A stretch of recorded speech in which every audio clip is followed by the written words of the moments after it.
Hello प्यारे दोस्तों। तो आज की इस वीडियो में हम आपका क्लास 10th का ये जो साइंस का इवनिंग शिफ्ट का प्री बोर्ड एग्जाम का क्वेश्चन पेपर है, तो इसका हम सॉल्यूशन करेंगे आज के इस वीडियो में, जिससे आपको पता चलेगा कि आपके एग्जाम में कौन कौन से क्वेश्चंस के आंसर सही होंगे और आपके कितने मार्क्स आ सकते हैं। तो सबसे पहले देखिए, आपका खंड क यानी कि सेक्शन ए का फर्स्ट क्वेश्चन क्या पूछा गया था।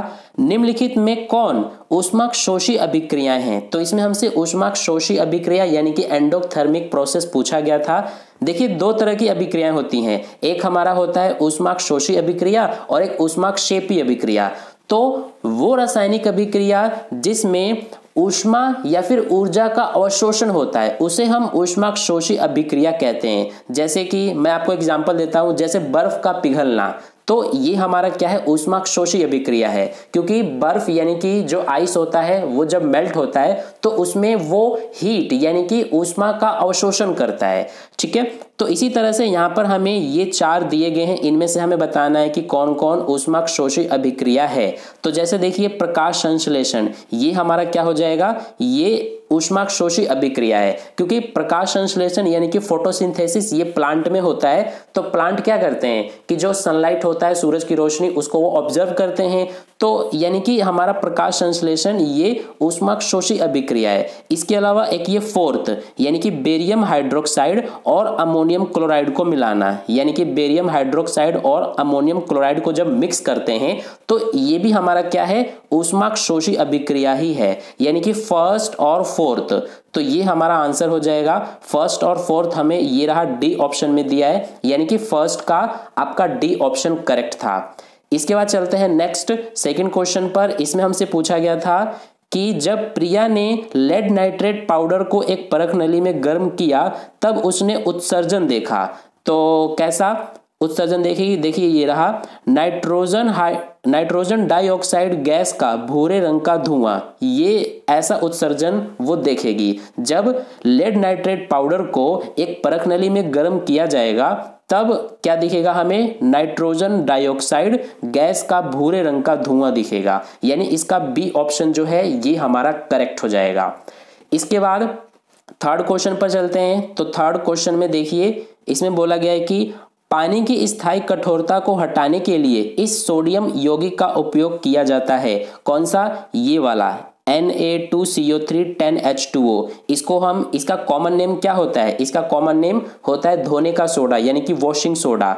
तो यानी कि सी ऑप्शन इसका करेक्ट हो जाएगा।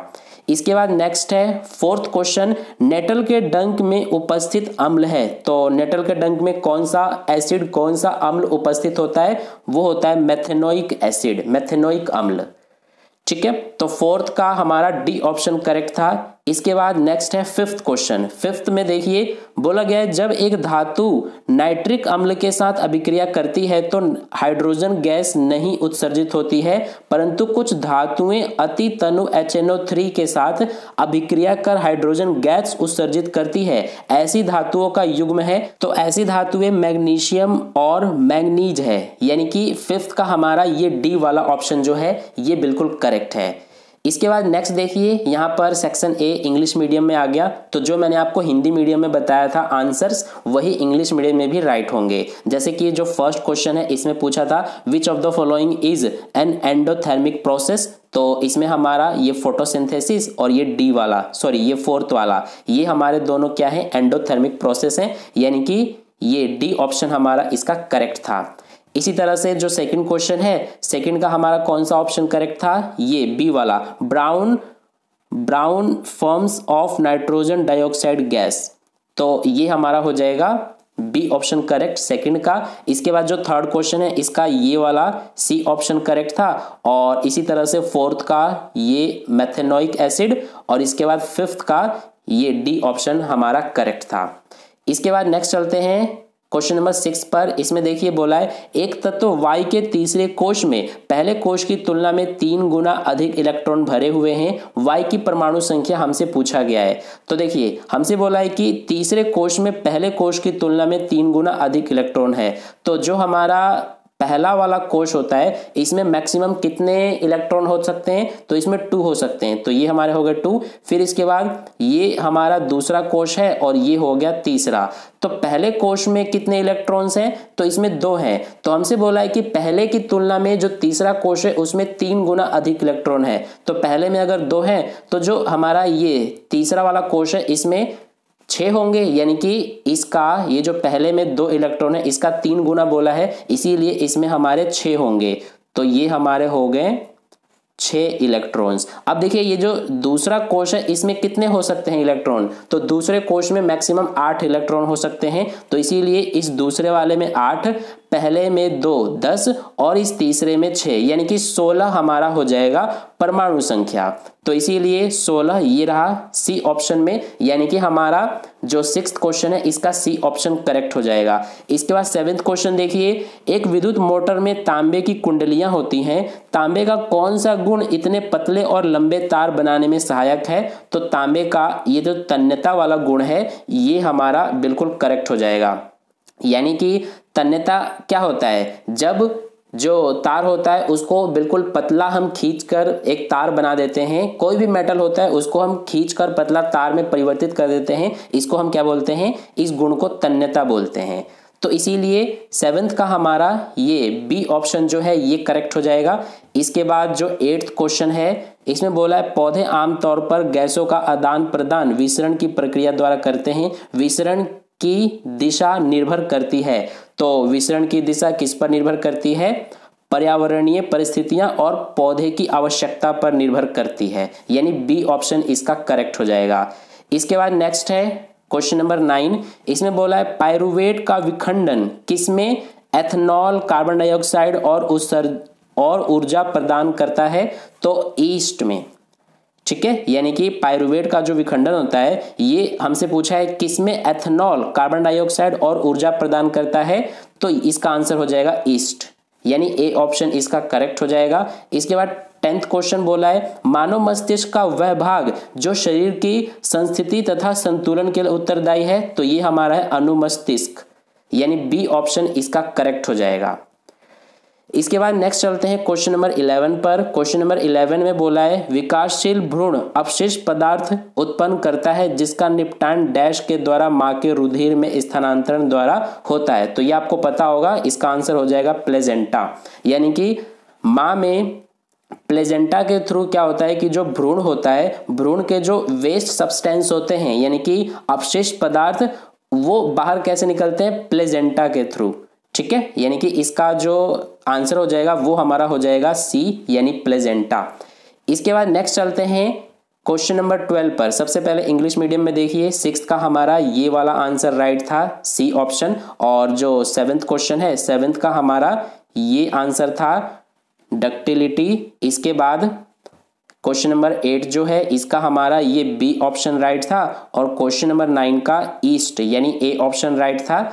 इसके बाद क्वेश्चन नंबर जो 10 है, क्वेश्चन नंबर 10 का सेरिब्लम, यानी कि बी ऑप्शन करेक्ट था, और 11th का ये प्लेजेंटा, यानी कि सी ऑप्शन करेक्ट था। इसके बाद क्वेश्चन नंबर 12 देखिए, इसमें बोला है कि मटर के पौधे में जब झुर्रीदार बीजों वाले पौधे का गोल बीज वाले पौधे, यानी कैपिटल आर से इसको दिखाया गया है, से संकरण कराया जाता है तो झुर्रीदार बीज वाली संतति की संख्या गोल बीज वाली संख्या के बराबर पाई गई है।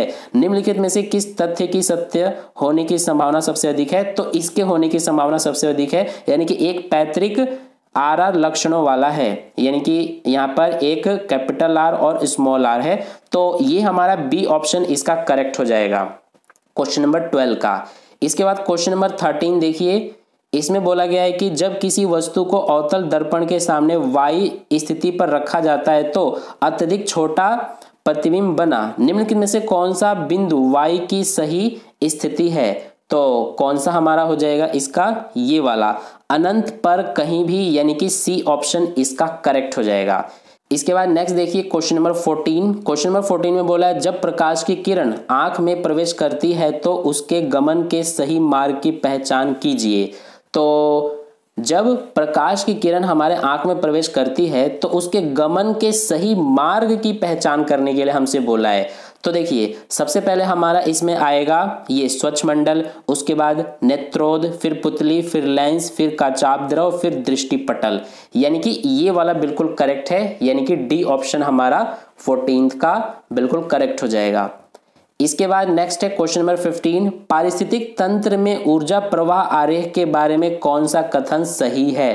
तो ये वाला ऊर्जा का प्रवाह एक दिशिक और पुनः पहले स्तर पर उपलब्ध नहीं होता है, यानी सी ऑप्शन इसका करेक्ट हो जाएगा। और इसके बाद है क्वेश्चन नंबर 16, मनुष्यों में पाए जाने वाले हानिकारक रसायनों की अधिकतम सांद्रता उनकी किस पोषी स्तर पर उपस्थित होने के कारण होती है? तो शीर्षस्थ पोषी स्तर पर, यानी कि इसका डी ऑप्शन करेक्ट हो जाएगा। और आगे चलते हैं क्वेश्चन नंबर, ये देखिए क्वेश्चन नंबर 12, जो मैंने आपको हिंदी मीडियम में ऑप्शंस बताए हैं वही इंग्लिश मीडियम में भी आपके राइट ऑप्शन हो जाएंगे, ठीक है। तो आपने हिंदी मीडियम वाला देख लिया होगा, तो इसको आप चेक कर सकते हैं इंग्लिश मीडियम में, अगर आप इंग्लिश मीडियम के स्टूडेंट हैं तो। अब देखिए क्वेश्चन नंबर 17 से क्वेश्चन नंबर 20 तक आपके असर्शन और रीजन, यानी अभिकथन और कारण वाले क्वेश्चंस दिए गए हैं। तो सबसे पहले देखिए क्वेश्चन नंबर 17 में अभिकथन में बोला है कि NaCl और CaO जैसे आयनिक यौगिकों का उच्च गलनांक और उच्च क्वथनांक होता है।